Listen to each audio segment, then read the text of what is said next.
be paying attention because I'm not just giving away $200. Okay, I expect your presentations to match your intelligence. Okay, I've seen nothing but very intelligent people in here, and I expect you to work on that level. So grab a seat. I'm going to tell you about doing a presentation. Now, it's very important, as I said, for you to be able to stand in front of a group of people and present, give out information if you ever want to be a boss. All right, so there's certain things that's involved in public speaking. Hold on, let me go into my history of public speaking. I never did any sort of public speaking until I got to college, and the first time I had to speak, I froze, I panicked.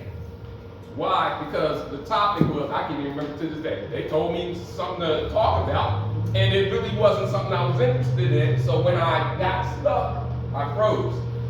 I always ask my students to speak on things that they like or enjoy. You guys are going to be presenting your projects that you chose, all right? So there's certain things that you need to do to have a great presentation. Number one, organize your presentation.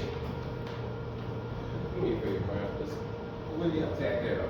All right, I'm going to actually show you a video of me doing a presentation at Arcadia University. All right, and this is going to be kind of like a little meta experience. Why? Because my camera person for way back then is here, and she's going to tape it again. All right. So the first thing you want to do is organize your presentation. Whatever elements you have, outline how you're going to present it. The points you're going to make, if you're using any sort of technology or whatever, make sure you organize that. Number two, practice.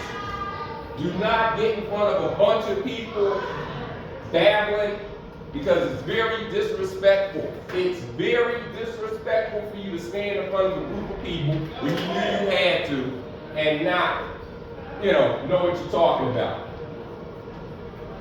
Number three, during your presentation, use a strong voice.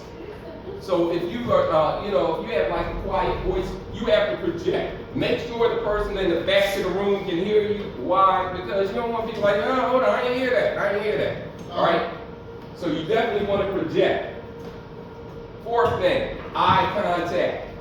You have to be able to scan your audience. You don't need to lock eyes with people, but you need to look at your audience. I need you to understand this. If I'm up there on my back to you a lot, it's not going to be good. I know some of y'all probably remember middle school or whatever, when you had a teacher who might not have been organized and they spent 5 minutes with their back to you.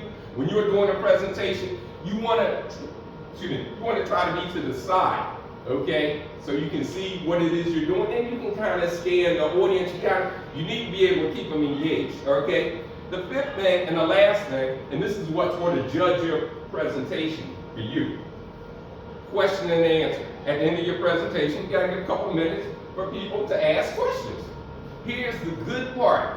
If your presentation is tight, you're not gonna have a whole lot of questions. Why? Because you done gave them the information during the presentation.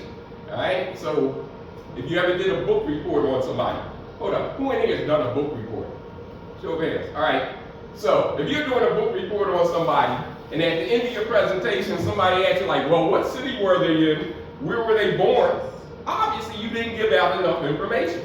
Okay? So what we're going to do here is I'm going to play